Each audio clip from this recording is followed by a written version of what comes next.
Recently, I recorded a video about how we use comfrey here on our urban homestead, and I included information about how I had been using comfrey internally as a herbal medicine, making tea with it, even putting some young spring leaves into my oatmeal, which I thought was safe, though I knew it went against conventional medical advice.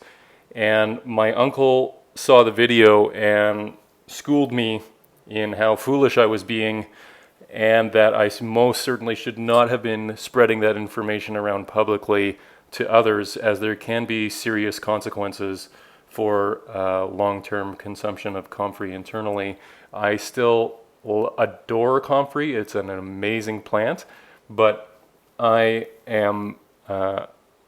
really need to own the fact that I put that bad information out there and make sure that any potential harm that could have come to others through my sharing that information on this platform is corrected as much as is possible. So if you too are one of the people in the permaculture ecological restoration community that was disregarding the conventional medical information on the dangers of consuming comfrey internally, here's was my thought process, what I found out.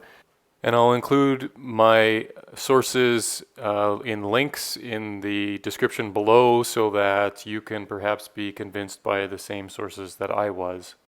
Is that basically there are different species of comfrey, they have different risk profiles, and we were growing a high risk variety species of comfrey, and I was taking the assumptions from the lower risk varieties and placing them onto this higher risk variety. Not good. Passing that information on to you in the wider world, really not good, because potentially serious consequences here, including things like liver failure if you were to consume comfrey consistently for an extended period of time. So that being said, even the safer species of comfrey can hybridize with the higher risk species of comfrey and create a new plant with the risk profile of the high risk species but the appearance of the low risk species.